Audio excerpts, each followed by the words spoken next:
They go together. You have to have both. All right, so real quick, let me just get y'all's opinion. If if if you're quiet in the library, does that make the librarian happy? No, you can't have water and you have to like, and you can't have your shirts. Okay.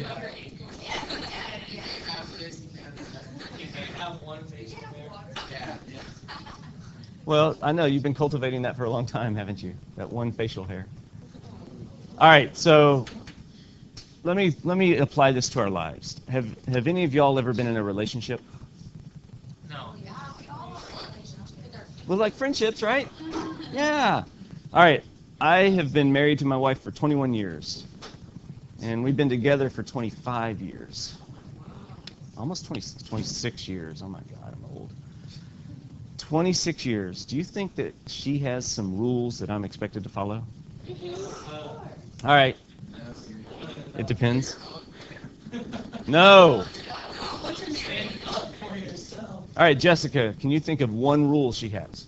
Yes, like if you're not going to be home at a certain time, you must have a word. You think that's the one rule? It's not the one rule, but it's one. Okay, Gabster. No, I'm saying there's that's a good rule. That's true. You have to be home in time for dinner. That you have to do the outside work of the house. Okay. Yeah, but she's not my mom. She's more like my wife. You have to be wives. You make so much dinner. If a wife slaves over dinner and makes you dinner, you have to. Okay. Show of hands. Do you think she has a specific rule that says I'm not allowed to date other people? Oh, yeah, cool. She's married. Oh, okay. Oh, understood. All right. Well, if I love her, will I follow that rule? Okay. Z. This whole gray area that, no. Okay. The point is that when you're in a relationship, there's rules, okay? There's standards, and if you really love somebody or respect somebody, you're going to follow those rules. Just like the librarian. She wants you to be quiet. She wants Aiden to shave, no, not constantly. So here's our scripture. Who's got this today? Oh, Grace, you're a good reader. I can tell because you're reading right now. Can you read this to us?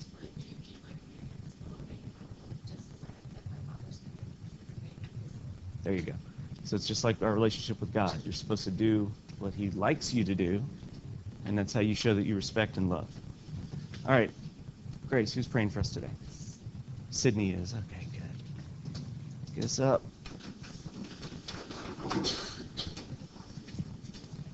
Amen.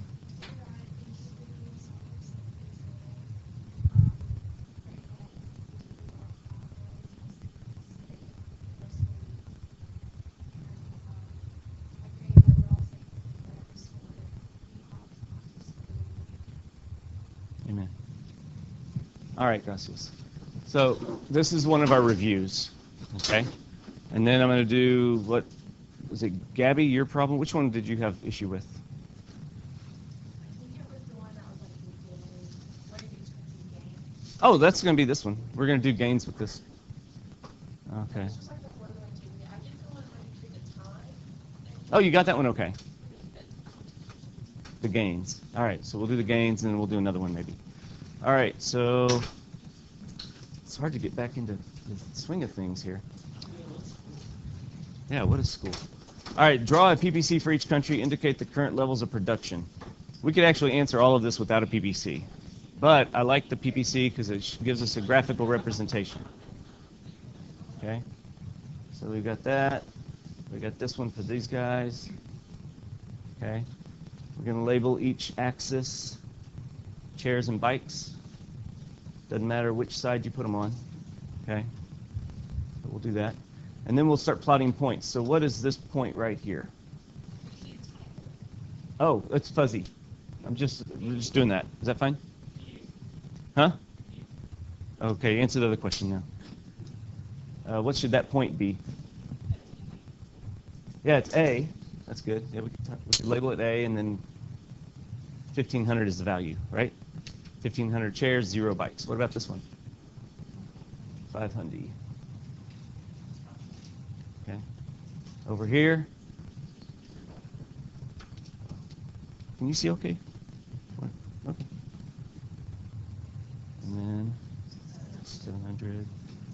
All right. And then it also said to go ahead and label the current levels of production. So C and B. So these guys are B. So they're currently producing how much? And 150. And then these guys over here are point C. And they're at what? 900 and 200. All right, cool. All right, so far we're all in good shape? Okay. Do you all remember that every point on these curves are equal to every other point on these curves? Okay. So 3,500 is equal to 700 as far as chairs and bikes. Okay.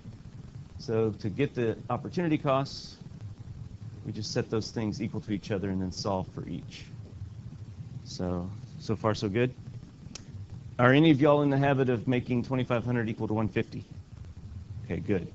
Maybe. Don't ever do that. Okay? So the number values within a point cannot be equal to each other. It's just each point is equal to every other point. Cool? So that's why you never do that. All right. It's a common mistake, though. That's why I ask.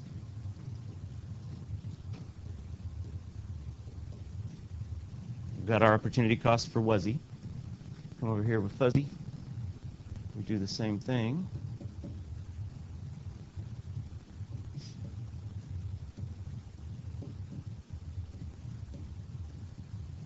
Okay, everything good?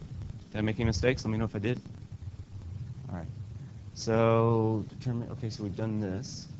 Determine the terms of trade. Well, we need to figure out. Well, we actually don't even know who's going to produce what yet, but we know that if they're going to be trading bikes for chairs, it's going to end up being like one bike equal to how many chairs? 4, you said? Okay, so that's our terms of trade.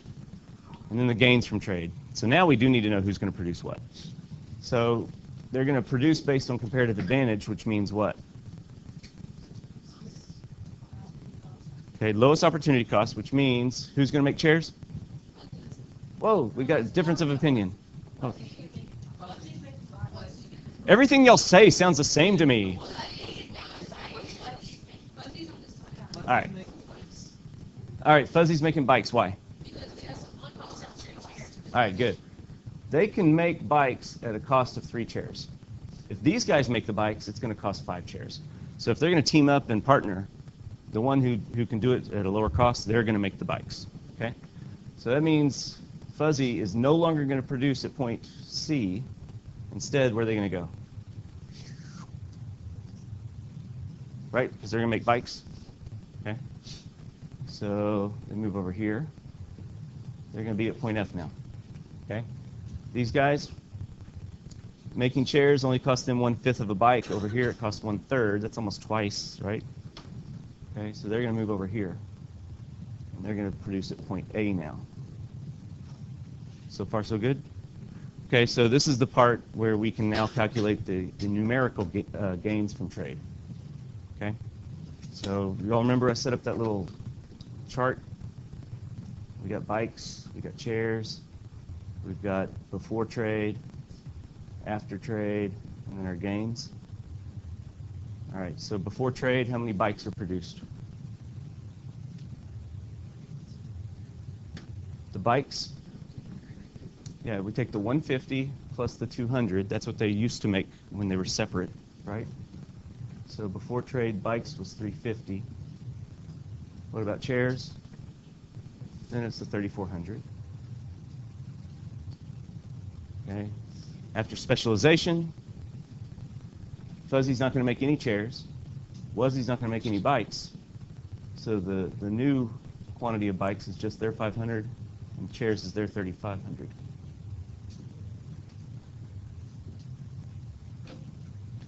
Cool? All right. So the gains in bikes is how much? And the gains in chairs is 100. Okay? So far, is that okay? Make it more clear? Okay. Makes it tricky. Let's see. I'm going to do another example from the homework because my most important goal is that Gabby understands everything. And so I'm going to, which one did you want me to do? Okay, so I need to look it up. All right. We're going to finish up this whole comparative advantage thing today. Then we're going to look at this. This is important. We're going to demonstrate the effects of barriers to trade. Okay? All right, so I got to look up Gabby. How many of y'all disliked the problem on Bangladesh and Vietnam on the homework? You did okay on that one? Yeah, you should be good. I taught myself in 6th grade doing it completely wrong. Good. Okay. All right, so you got to remember that if you're given hours, that's not the same as production. So for absolute advantage, if you're given hours, absolute advantage is whoever has the lowest hours that it takes to produce something. But then comparative means you have to convert the inputs into outputs. So we'll do this as an example. Then we're going to move on to new stuff. Acceptable? Okay. Okay. So you guys, did we do this one in class last time? We did? Okay, we'll do it again. All right. This one's not 60. This is going to be 48 hours. So to turn the inputs into outputs, we get our least common multiple of 48. Okay? And then we tell each country, all right, guys, you got 48 hours. How much can you produce? USA says we can produce how many caviar? 8. And then USA says they can produce how much wheat? 16. And Russia says they can produce how much caviar? 3. Or how much wheat? 12 wheat. All right, very good. So let's look for a second. I told you that the lowest hours is the absolute advantage, right? So USA has absolute advantage in both, correct? Based on hours. If that confuses you, though, once you turn this into outputs, is 8 bigger than 3? Is 16 bigger than 12?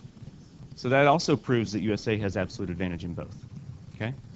But they don't have comparative advantage in both. So then we do this jazz, right? So far, so good? Gil? I got this all wrong. I thought you said that you did it wrong and then you caught yourself.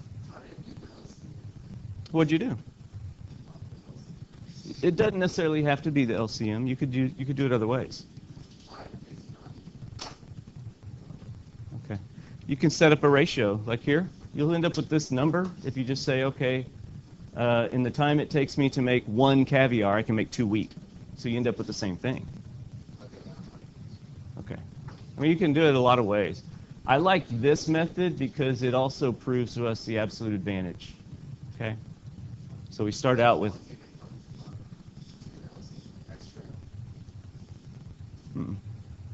nothing else.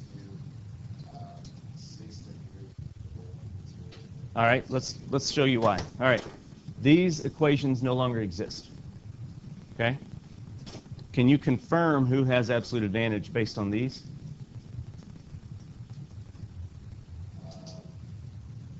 No, you can't. Oh, okay, yeah, up here, but I'm saying to confirm it. We want to use our actual quantities now to confirm absolute advantage. Just because I'm a little fuzzy on this hour thing, you know? Yeah, so I'm a little fuzzy on it. I want to double check. Yeah, okay, it makes sense. That's the only reason you use the LCM. Okay? Otherwise, you could just use the ratios. No big deal. All right, either way, it doesn't matter. Let's keep going here. 1 wheat is 1/4 of a caviar. 1 wheat is half a caviar. Whoops. Okay. So USA looks like they can make caviar at a lower opportunity cost. Does everybody see that? The reason they do is because the cost of caviar, being 2 wheat, is lower than Russia's cost of caviar, which is 4 wheat. Okay? So USA is going to concentrate and focus on caviar production because that's what they're going to be good at. Russia then, by default, they're going to have it for wheat. Okay? So that's a little bit of more review of what we've done. Because when was our last class? Like Yeah, it was like a month ago, practically. Seems like a long time ago. All right, and we did this too, right?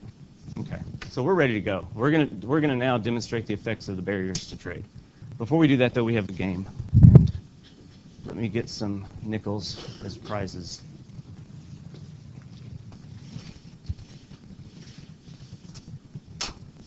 Do y'all like games? Game, econ game, fun. All right. Before we begin, we remember this guy, right? He's an aglet factory worker. He lost his job, blah, blah, blah. If you're feeling altruistic and you want to save his job, will you buy American? Yes or no? You can buy American goods, right? Because you want to save his job. Okay? How can you buy American? As an example, do you know what the most American car is? Ford. No. No, I'm looking for brand and model. Make and model. The Honda. I'm going to show you. It's that one. Toyota. The Toyota Corolla is the most American car based on American content. I know. Z, this whole globalization thing, it's just like, right? All right. This car has most of its parts made in America, and it's assembled in Mississippi. So it's considered the most American car because most of it comes from America versus even American brands. Shocking. I bought my daughter's first car was a Chevy Aveo. P.O. junk. Piece of junk. Okay? Guess where it was made? South Korea. It was made in South Korea. You got it right. All right, let's play the game. Here we go. Who knows where that is made? Germany, Japan.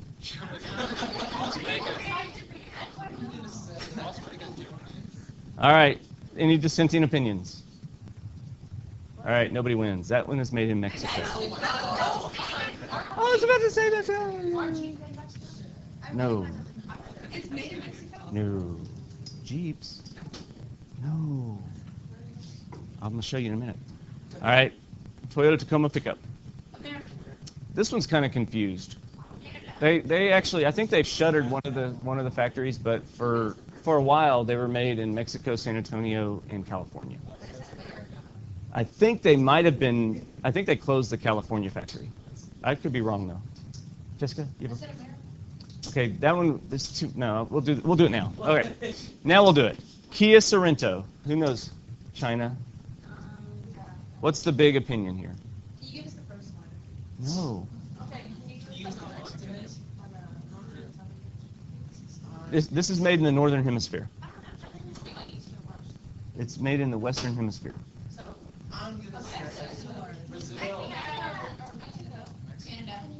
Canada.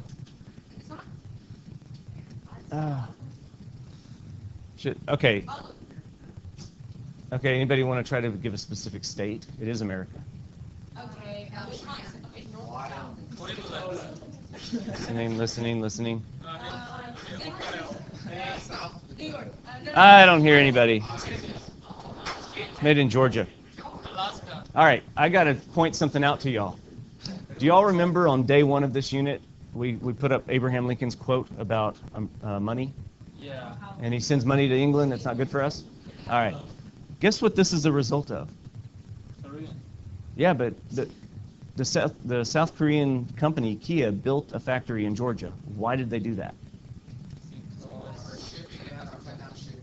Could be. So who? You're close. It's so that we could get our money back. Here's how it works. Remember, here, I'm giving you a nickel because you got America earlier. It's pretty good. All right. So for years and years and years, America was buying these Kias and Hyundais and electronic goods from Korea. Well, now they have all those dollars. What are they going to do with them? They give them back by building a factory in the United States. Okay? Yeah, that's how it works. Dodge Ram pickup.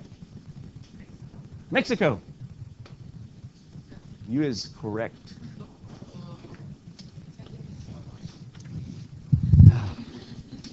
Toyota Tundra.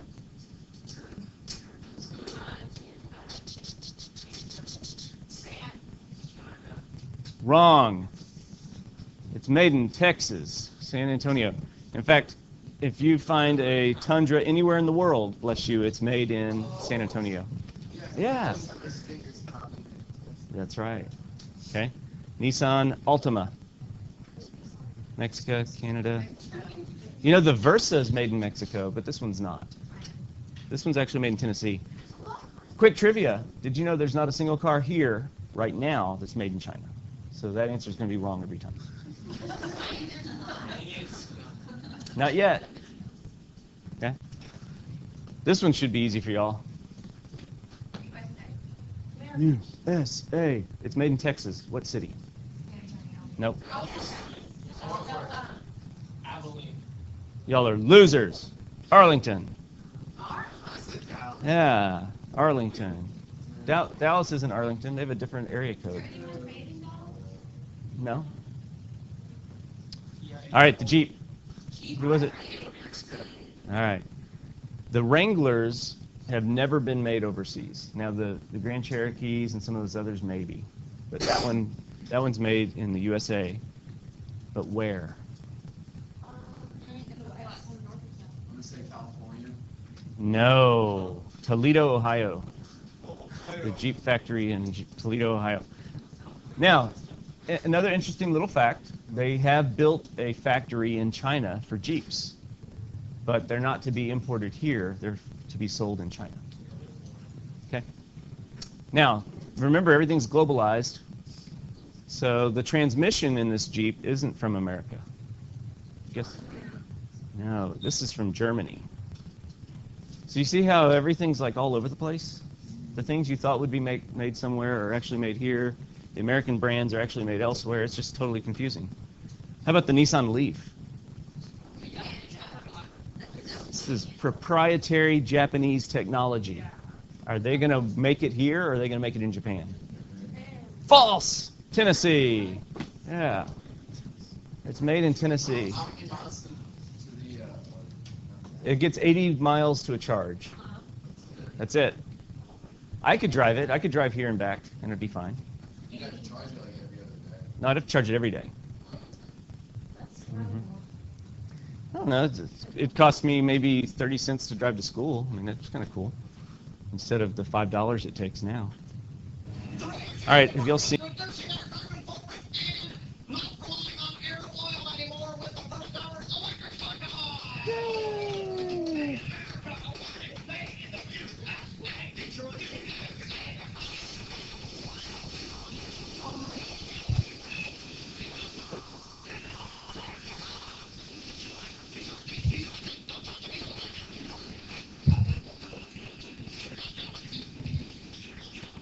Yeah, this should have gone. Should have gone. How about this one? This is the last one. It's got Italian styling, doesn't it? This isn't even an Italian sports car. This is designed, engineered, and built in Mexico. Wow, Shelby, you're good at this. It's a Mastrada. It's a new Mexican car company. So they're not for sale in the United States. They don't have their. Yeah, it looks kind of cool. Anyway, the whole point is this. I don't know if y'all were aware of this. Fiat actually owns Chrysler, which means Fiat owns Jeeps. Yeah. Yeah, Fiat owns Jeeps. Okay. Did you know that the Fiats that are for sale here in the United States are actually made in Mexico? And some of them from Serbia, but none of them are made in Italy. Did you know that? Yeah. Remember that commercial where it was driving into the ocean and coming here? No. False. Totally fake.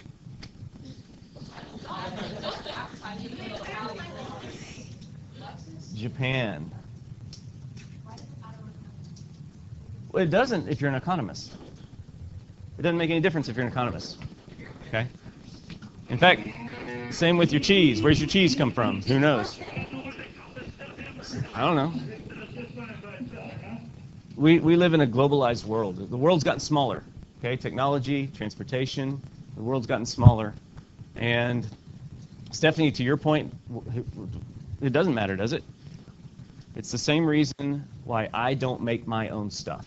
I outsource my clothing to other people. I outsource my car to other people. Other people built my car for me. No. Well, you could, but it would be horrible. All right, so back it up to this. Have y'all ever seen this bumper sticker? Oh, I've seen that. Maybe you have, maybe you haven't. They're very popular up north, okay? But to Steffi's point, it's okay if I call you Steffi still? Okay. Buying American does help with American jobs, okay?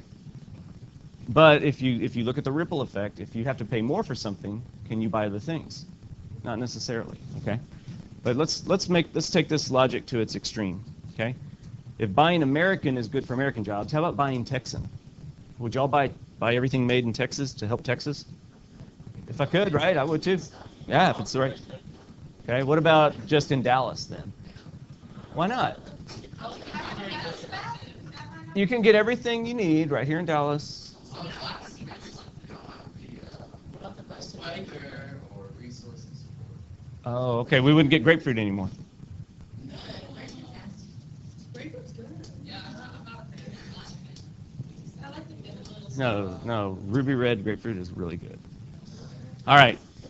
Anyway, taking it to the extreme, it would look like this, okay? Buy nothing but made in Dallas. Then screw the rest of Dallas. I'm going to buy nothing except from my own family, okay?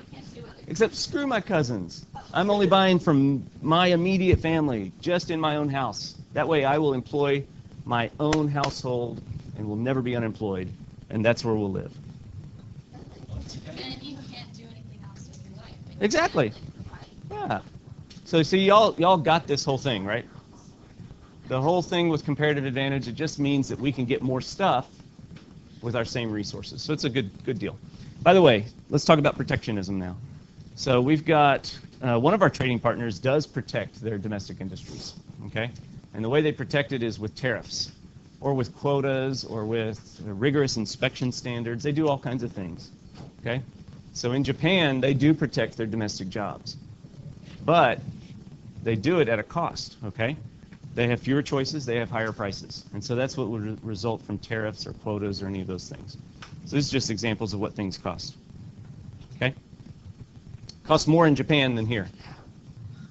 To the airport? Yeah. But here's the thing, people often look at this and say, oh, well, Japanese people must make more money. But they don't. Their incomes are about $15,000 less per household than our incomes. So they pay higher prices, but they don't get any more. So are they just...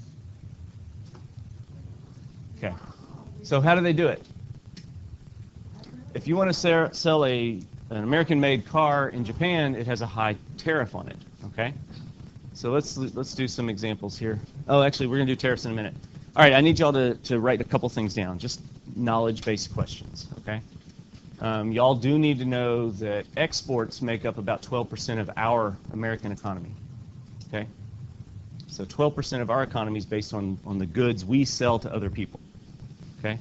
We don't sell a lot to Japan, or to China, but, you know, Canada buys a lot from us. Mexico does. Huh? iPhone, we buy it from them. No, we import. We import the iPhone. Okay. Here's something that y'all might not realize. Even though we have to compete with countries like China or Mexico where they have lower wages or any of those countries, okay, we have to compete with them. But look what's happened to our exports since 1975. And by the way, that doubling number, that's an old figure. It's actually tripled. So I should change that. Actually, maybe it's quadrupled. Oh, no, I'm sorry, as a percent. My bad. We'll leave it as doubled. Okay. It's as a percent. I'm going to show you, though, that our actual exports in dollar values have gone way up. Okay? Now, here's where people complain about trade. Okay? Even though we export more than we ever have, we import more than we ever have. So in 2005, this is the height of our trade deficits. We bought $726 billion more from the world than they bought from us. Okay? So here's some numbers. I want y'all to pay attention to these. This is 2004. The number one exporting nation in the world was Germany. Number 2 was the United States. Number 3 was China. But this is what I like to look at, is the number. The value of our exports in 2004 were $800 billion. So far, so good? Okay. Then what happened? This is 2007 now. So 3 years later, Germany's still number 1. But China leapfrogged us. Number 2, when I looked at the disaggregated data, it turns out that if they combine the countries of the EU, it's number 2. So it's like, no. North Korea?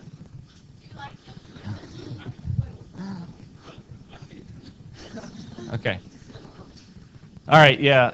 But anyway, they leapfrogged us. But here's the question you might have. Does that mean that China is taking our income? If they're getting richer, we must be getting poorer. No. All right, no, that's not the case at all. Because look what happens to our exports. Okay, they were 800 billion, now they're 1.15 trillion, so they've gone up. Okay, now look at it 4 years later, 2011. China's number 1. This time they went ahead and put EU as its own thing. But then the United States, they're number 3 at $1.5 trillion. So since 2004, even though we compete with all these other countries, our exports have actually doubled in dollars. Isn't that crazy? Okay. It's because we have the ability to trade with people, and they can buy stuff from us. All right. So now we're going to do a little bit of history, a little history lesson, and then we're going to do some skills as far as showing how tariffs and quotas affect trade. Okay. So y'all probably already knew these, but a revenue tariff, this was the type of tariff that our country used, I guess, right at our inception, okay? At our inception, we would use tariffs to generate revenue for the government. That was before we had an income tax. These are generally low, okay? It's not going to be a high % of the value. Otherwise, it would stifle the trade, and you actually wouldn't raise any revenue. The protective tariff is different, though. This is a tax on an import that's designed to eliminate the imports. Okay, this tax would be so high that it would give a disincentive for producers to sell them in our country. So far, so good. Here's a little history since the Civil War. All right, tariffs went way up, close to 50% in the mid-1800s. Kind of steady. Then they dropped off. Okay, and then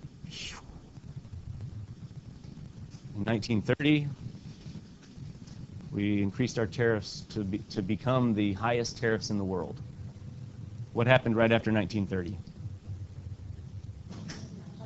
Yeah, the Great Depression. And so they lowered tariffs again. And today our tariffs are the 3rd lowest in the world, 2.6% on average. Okay. Hong Kong and Singapore have lower tariffs. All right, so now we're going to remember Haiti and Cuba? Oh, yeah, I will. How many of y'all remember Haiti and Cuba? You do remember them?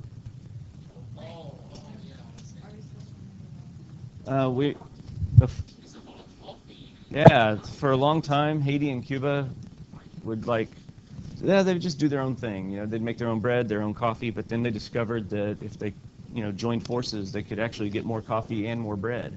Right? You remember that now? Okay. Can I go? Okay. So here we have Haiti and Cuba.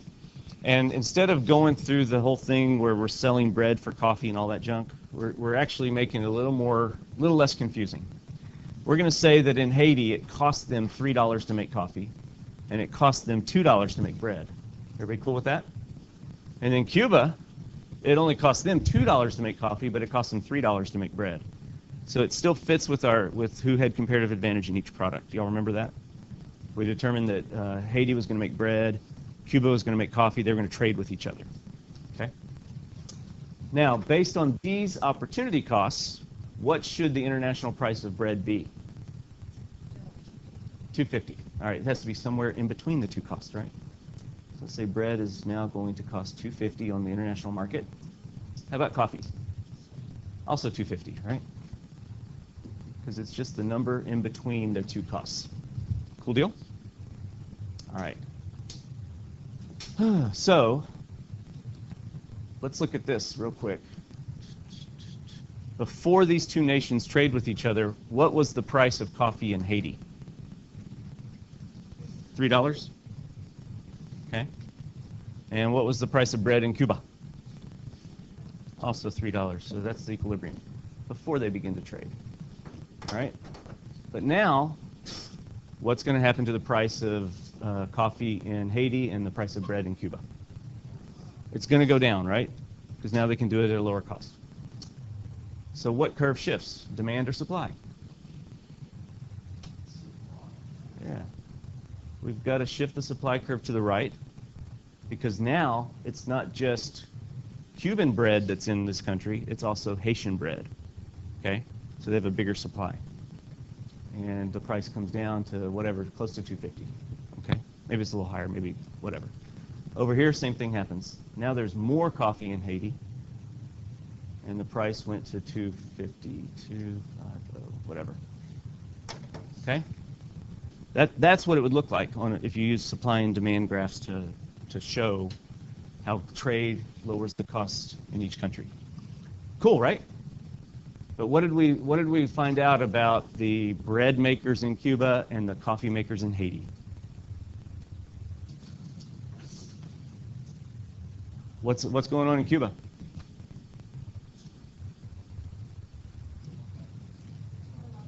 What's it say, Ben? You speak Spanish? Don't bribe Haiti's bread. Yeah, they're protesting in the streets. And guess what's happening in Haiti at the same time? Who speaks French? You read that part. That's good. I think this says save our coffee jobs. Save our coffee jobs. Don't trade with Cuba. So now what's going to happen? No. So here we had this, right? At a price of $2.50. And we had this one at a price of $2.50. Dang it. $2.50. All right. What's going to happen now? Each country puts in place a tariff to protect those jobs. Okay? How much should the tariff be? 50 cents. Yeah, why?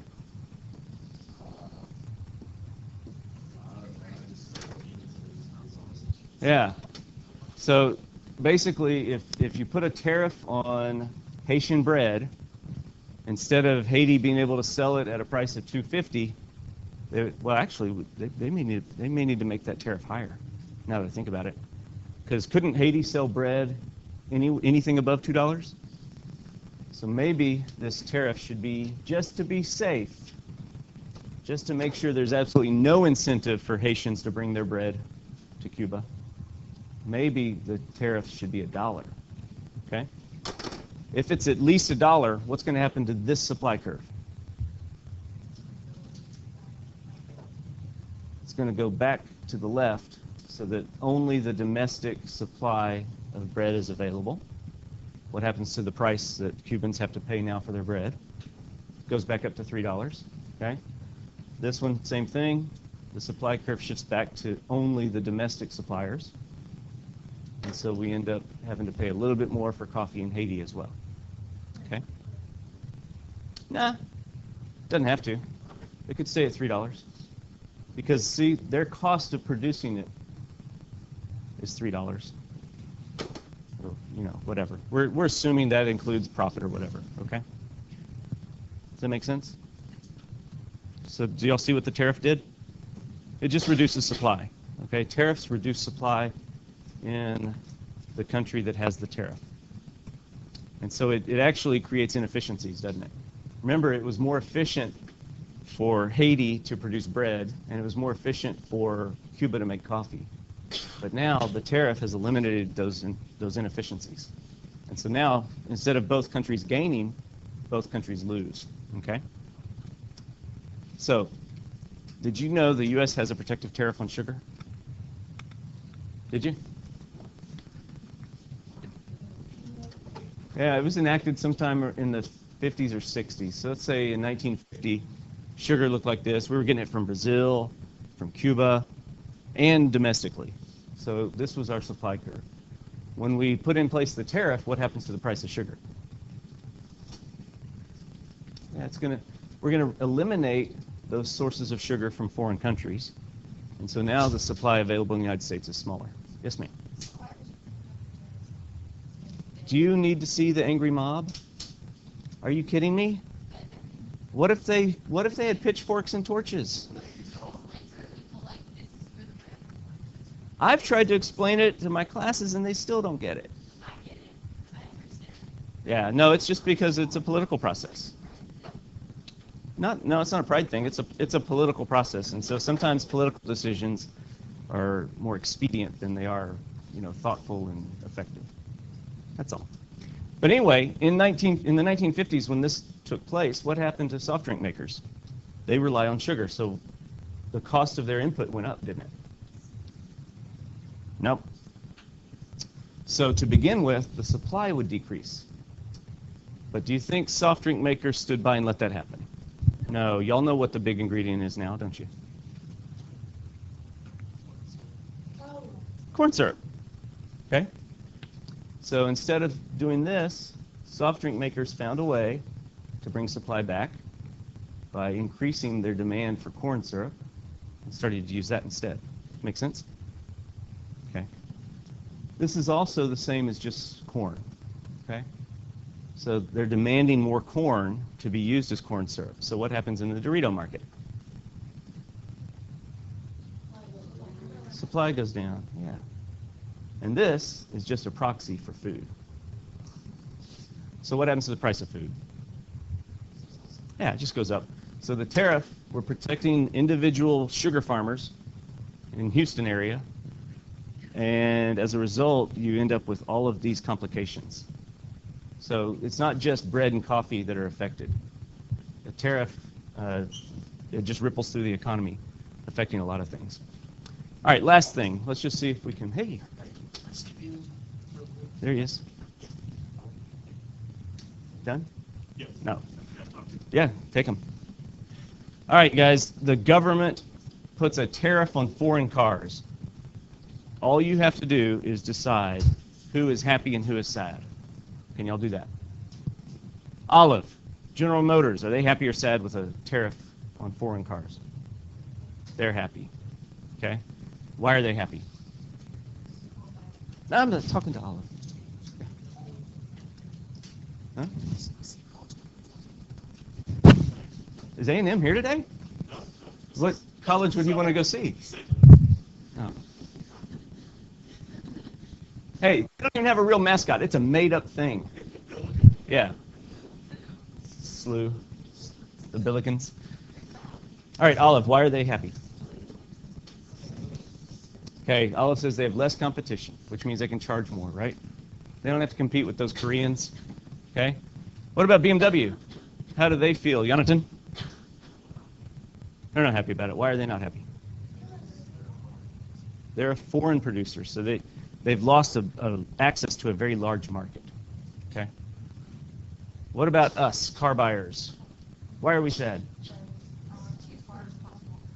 Y'all are both right. They cost more. That would make me upset. But then what's the other thing? Less to choose from. So you have less choice, higher prices. Nobody likes that, right? Okay. How about the government? They could be happy. You could answer this a bunch of ways because it kind of depends. Okay. If you're an elected official and you can exercise some power to make General Motors happy, then yeah, you're happy. Okay. So they could be happy, sad, whatever. They're indifferent because it's not going to raise money, right? That's the main thing. If you're just looking at it, does the government raise money for doing this? The answer is no. Okay, protective tariffs don't raise money. How about a quota? We haven't talked about a quota, have we? Yeah, what is it? Yeah, it's a certain amount. In this case, it's a limit. Okay? So we could put a quota on foreign cars. That means they can only sell X amount in our country, and then once they reach that number, they can't sell anymore. So how does that affect General Motors? Uh-huh. They're still happy. How about BMW? They're still sad. You're noticing it's the exact same thing, aren't you? Yeah. So quotas and tariffs do the same thing. Okay? No. Yeah, you got to get those smiley faces in. All right, so guess what? I save recall type stuff for last. So I'm just going to let y'all look it up. It'll be more efficient that way. Okay, so can I write some things down that you need to look up? Okay. Huh? We have how many? Oh, I thought we got out at 9:30 or 37. Okay, I'm screwed up. Oh, I've been kind of rushing. All right, I'm sorry. So the graph for a tariff on cars, the supply curve is affected. Which way would it go? Yeah. So that's how we demonstrate that there is higher prices and less choice. Okay, there's less quantity available at that price, and the price is higher. Okay. All right, so here's your definitional type things. Okay. Back in 1930, in response to the stock market crash, okay, there were two congressmen. One's a senator, one's a congressman. I honestly don't remember which is which at this point, but none of that matters. Okay, Smoot and Hawley, they said, oh, businesses are suffering. Let's eliminate their competition so that they can bounce back. And so they put in place, and President Hoover signed it, a tariff that raised tariffs up to 60%. Okay, so now things are going to cost 60% more from foreigners. So are foreigners going to import goods to the United States? Not going to be able to. Okay. International trade plummeted as a result because what if you're a trading partner of the United States and they just raise tariffs to 60%? What are you going to do? Yeah, you're not going to trade with them. You're not going to sell stuff. But then in retaliation, they're going to raise them as well. Okay? So tariffs across the world went way up. And so global trade basically stopped. Okay? So this is credited by economists as putting the Great in the Great Depression. Okay? By the way, the stock market went down again, and it stayed dead for 10 years. There's a move, actually, right now to put tariffs and protect American industries. So there was I think it finally died, but a couple years ago, there was a move to put a tariff on foreign tires. So there's a cartoon. You get it? Instead of a real tire, it's a wagon wheel, because we're going backwards. Anyway. Economists at the time pleaded with Hoover, don't sign this bill. It's a bad idea. It's going to destroy things, because they had just been reading up on David Ricardo. Hoover said, no, I'm going to do it anyway. Okay? So as a response, okay, a few years later, we recognized that it was a bad idea. Huh? Who's David Ricardo? Stephanie knows. You can ask her later. No? What? David Ricardo, he's the one that came up with the theory of comparative advantage. Or at least he put the words to it. Okay? Anyway, in 1934, the Reciprocal Trade Act was passed. This was to try to undo some of the damage of the Smoot-Hawley tariff. So it basically said that the United States will lower their tariffs to whatever our trading partners' tariffs are. Okay? So if they lower theirs, we'll lower ours. Okay? Then, after World War II, all right, so my master's is in international political economy, and so we study a lot of how trade and the economy affects, international relations. So this is kind of interesting. If you think about it, how many of y'all ever go to war with somebody who profits you? Do y'all ever do that? Huh? Man, you were good today. Shelby said it's like biting the hand that feeds you. Okay? So after World War II, a bunch of nations, maybe the main ones basically, United States and most of the Europeans and some Asian nations, they decided that we should put together this treaty called the General Agreement on Tariffs and Trade. The idea was that if nations are trading with each other, they're very much less likely to go to war. Okay, we just experienced World War II. So, and it's worked, by the way. For the most part, we don't have big wars anymore, right? Because it would cripple economies, because we're so globalized today. I mean, if we went to war with China, what would happen?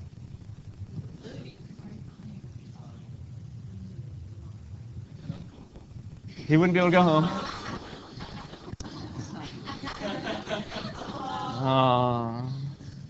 No, but the economy would crash. Both economies, by the way. The only reason China can afford to have any defense is because we give them money for, the goods they produce.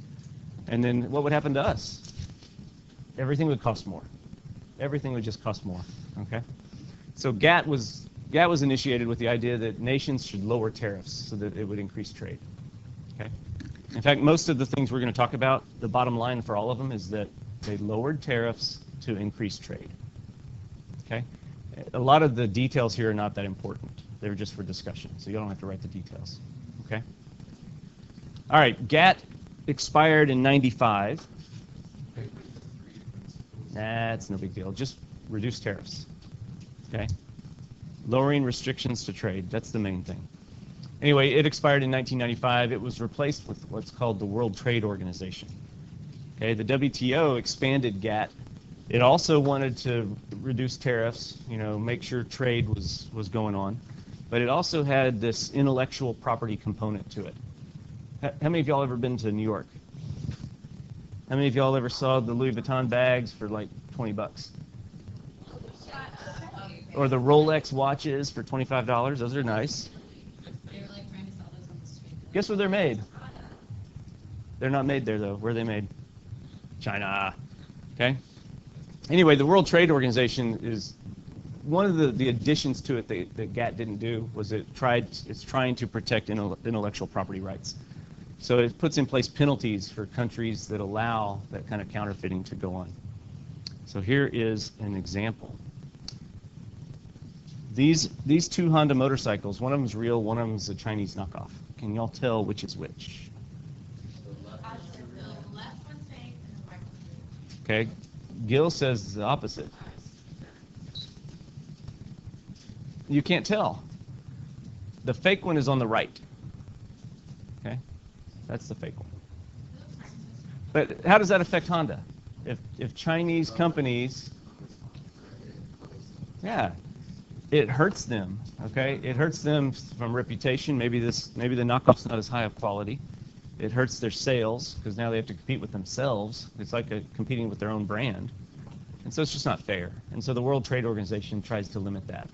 Okay, there's your fake handbags and so on. Yeah, if you can make it, we can fake it. All right, here's a couple other things. And again, you don't have to write this down. Okay, this isn't a history class, but it's important to know that Reciprocal Trade Act, GATT, World Trade Organization, all of them, what their goal is to increase trade. How do you increase trade? Remove restrictions. Okay, so one of those restrictions would be tariffs. Another would be quotas. And then, just stealing other people's ideas, that does restrict trade because it prevents you from having the incentive to come up with new ideas. Okay, but one of the neat things here is that as a member of the WTO, we have to treat, like Japanese cars, we have to treat them as a government the same as we would treat an American car. So you can't give favoritism to the American auto company against the Japanese auto company. You have to treat all imported goods as national goods. Okay. Anyway, it reduced tariffs worldwide, new rules to promote trade and services. So it's not just goods, it's also services like insurance, banking, things like that. Reduce agriculture subsidies. Anyway, moving on. All right, the next one we need to know. Actually, we should talk about this. Okay, so there's tariffs. That reduces trade. There's quotas. That would reduce trade. But the other one is just the non-tariff barrier. This is the one where you put in excessive regulation to prevent foreign companies to be able to compete in your country. A great example, I don't think they do this anymore, but there's an example of American beef being held in a Japanese port until it spoils because they were waiting on inspectors to come inspect it, because you got to make sure it's safe. So to sell American beef in Japan, it's got to be inspected. That makes sense, right? They should inspect it and make sure it's safe. But if the inspection takes weeks to schedule, what happens to the meat?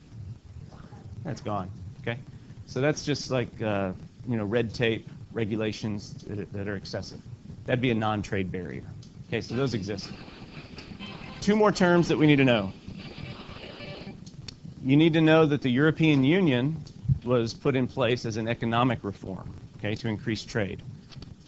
So that's an economic trading bloc, basically. Okay.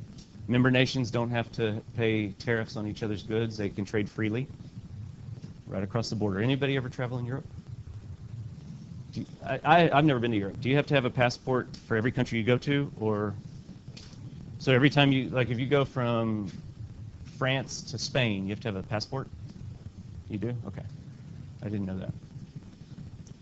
All right, so anyway, European Union increased production by eliminating tariffs. Okay, no quotas, none of that stuff. Okay? Again, you don't need the details. Last thing is this. NAFTA, okay, that's the North American version of something similar.